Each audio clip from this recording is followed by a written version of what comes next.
This is 80/20 Programming, your place to master the art of programming by solving problems and building projects.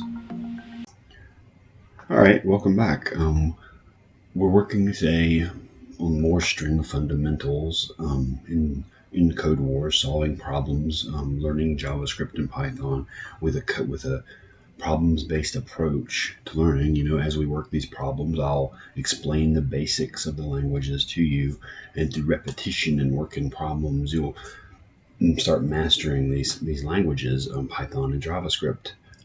Today, we're working string fundamentals. I've selected a problem, an 8Q problem called vowel remover. Okay, we're in JavaScript. We'll come into train and we'll start working on it.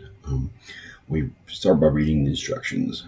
Create a function called shortcut to remove the lowercase vowels A, E, I, O, and U in a given string. Here we have some examples. So we pass in hello, and we send back a string that's HLL because the E and the O have been removed. So, we look see code wars become CDWRS, so on and so forth. Do not worry about the uppercase vowels, and Y is not considered a vowel in this kata. Okay, so we come over here to the problem. Now it's pretty much the same thing. We have the function declaration, which is function, and it's named shortcut, and in parentheses that brings in the parameter, the string parameter is what we're evaluating today. We have the open bracket, open curly brace, and then down here we get the close. Okay, this is a function declaration. Okay, and so in here we want to start by working with the prep method. We evaluate the parameter, what we're accepting in to the function. Then we think about what we want to return. Then we think about some examples. We've already looked at a few examples, and then we walk through some pseudocode. Okay, so as a parameter, we're accepting a string. As you know, a string is one of JavaScript's basic, one of the basic data types. It's a sequence of text, okay, enclosed in quotation marks, single, double, quotation marks, the back tick marks, okay. So we come in here and we start working on our pseudocode, okay. And so we have the first step we want to do is, I think we want to, we've taken in a string and we want to, I want to set up a variable, okay, a variable of vowels. Okay, you'll see where I'm going with this. The next thing I want to do is split the string. Okay, I want to split it into an array. Okay, an array of letters. Okay, and then we want to compare the string array with the vowels array, and then I would want to remove vowels and then return results. Okay, so that's kind of an overview of how I want to approach this problem at first. There's many ways to solve these problems. Let's start by declaring a variable, and I want this variable to be an array of vowels. Okay, so we'll do let vowels equal, okay, we're setting up an array, and it's going to be A, E, I,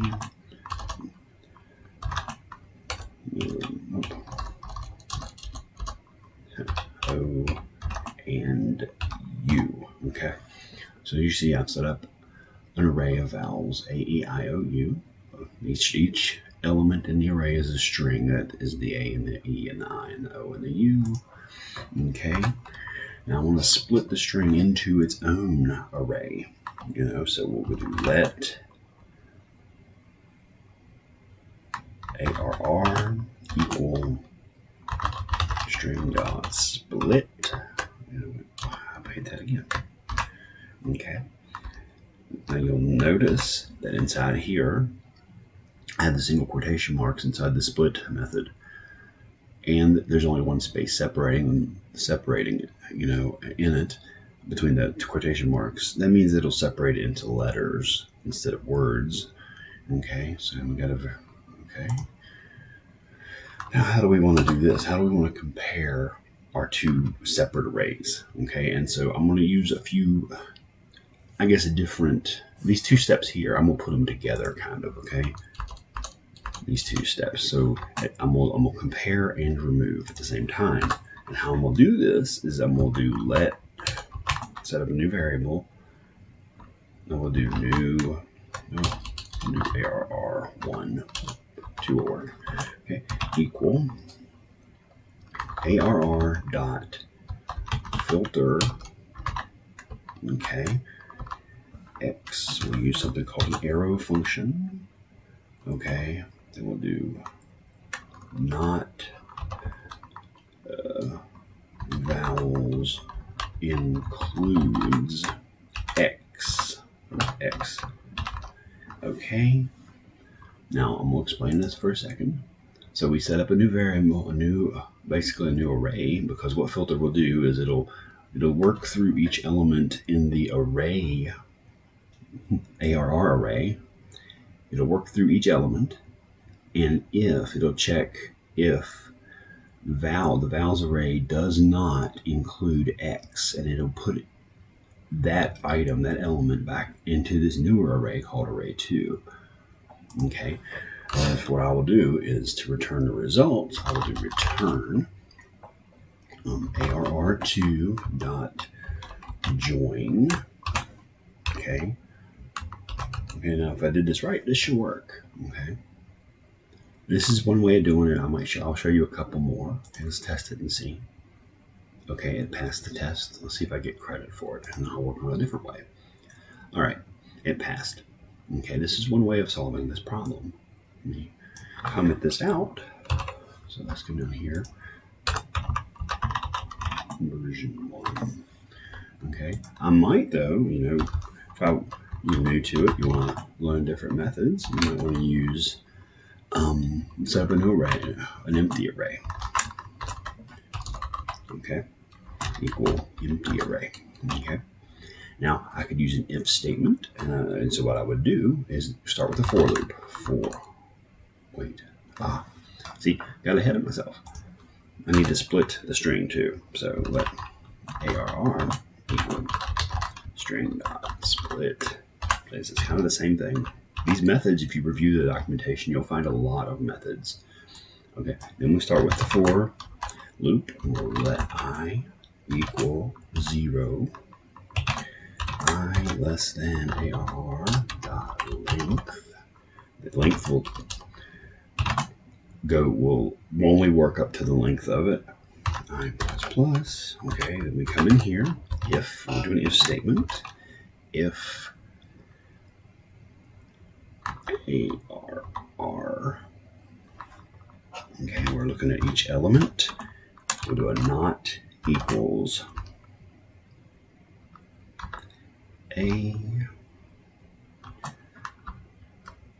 we'll do an and ARR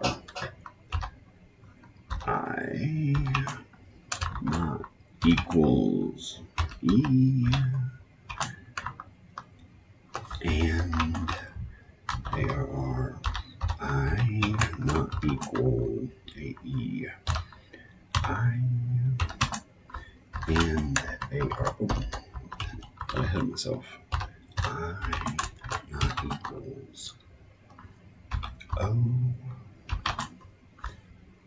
and ARR I not equals U.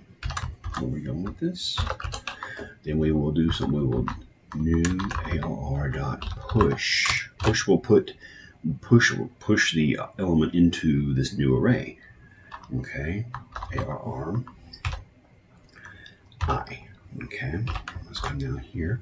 Okay, so we're iterating over the original array that was created by splitting the string, and then over the length of it, we're doing a little bit of a comparison using an if statement. So if it's not A and not E, not I, not O, not U, we're putting the element into the new array. Okay, so outside of the for loop, if we come in here and we do if we return, we run return new join using the join method. This method should work as well. And then we'll give it a go. And it passed. Okay. See, there's another way to solve it. You work through these and you'll find a lot of ways to solve these problems. Now, these aren't the only ways to solve it. There's tons. So let's see if we get credit for it. Push submit. Okay. And you see, we come in here and we look. If you're looking, like the number one method is using something called regular expression to remove. See, so we got return string dot replace, which is a method that'll look for these characters throughout the whole string and get rid of them with, so it's replacing it. There's many ways to solve these problems. You just got to learn how to work through them and to think about what you really want to achieve, and then take your time and look through the documentation. You find like the filter method, which I used, or includes. There's a lot of ways to solve these problems in your given language. Okay, so we'll do vary because we were happy with how we were able to solve it. Now we'll switch over to our Python and give it a go and see if we can do it in Python. All right, let's go ahead and switch to Python. We'll train again.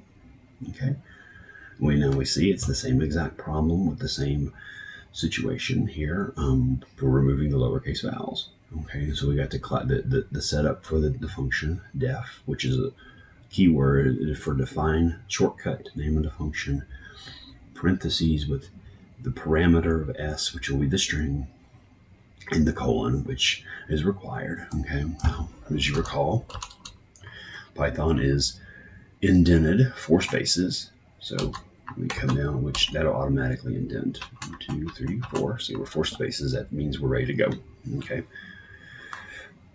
and then so we're starting. We know really an overview from how we previously solved it about what we want to do. We want to turn the string into an array, or in Python a list. We want to work through each element in that list, and if it's a vowel, do not include it. We want to get rid of it. So we'll start by creating a list. We'll start with new list equals. We'll use the list function. This is a built-in function in Python, and it'll turn the string into a list. Okay, and then we'll also create our empty new list, which is where we're going to put things as we work through this problem. So a new list is an empty one right now. Now we'll go use a for loop, for n, for x in list. If this will be solved kind of like JavaScript. We'll open this because this is in Python. Each line they want you to limit it. For the style guide, they want you to limit to something like 72 characters. Okay, and so we might have to go down to another level. If x not equal a and x of s not equal e in there, and x not equal I and x not equal AEIO, and get ahead of myself, and x not equal U, more of a colon, because we're indenting again because we're inside of an if statement, which is inside of a for loop. You can indent multiple levels. It just gets harder to read as you work. Okay, so we'll do that, and we'll go new L dot append X. Okay, append is kind of like push. It'll put the element inside of this new list we're working in. Okay, let's come down here. We will return. Okay, since we're returning a string, we'll use the join method, and we'll put new list inside of it. Okay, now let's see if this works. All right, it passed. So what we did, we turned a string into a list with the list function, and we also created an empty list. Okay, then we come down here and we did a for loop, and we're going to look through each element inside this new list that we created and compare it with an if statement. And so if the element is not A, and if it's not E, and if it's not I, and not O, and not U, we will append the element. All right, but that solves it, right? And that's one way of solving it. And, you know, there's many ways, as I've said before. We could come in here and let me comment this out. Okay, let me indent my 4 spaces. Wait. Okay, we could have come in here and said return. Start off with the join. We'll do X for X in S if X not in A, E, I, O, U. This is a more Pythonic way of doing it. Let's see if that works. And that one works as well. This is just a shorter method, but as you see, for this one, we're starting off with the join, turning into a string, and we'll do a list comprehension, and it'll work through each element in S, you know, using X as the variable. So if the element, for each element in S, if X is not in this little string here, it'll put it in this new string. Okay, let's get some credit for it. Okay, as you see though, if you work down through here, there's a lot of methods to solve these problems. Anyway, that's pretty much it for today. Thanks for joining in, and I really hope you learned something. If you have any questions or comments, please leave them, and we'll discuss them, and we'll learn this stuff together. And you're just going to move one step further into mastering these languages, starting from the basics and working your way up. Thanks, and have a good day. Hey, thanks for watching. Please, if you found this video helpful, like the video, hit that subscribe button, and share this video on social media. Also, feel free to leave a comment, and let's master the art of programming together.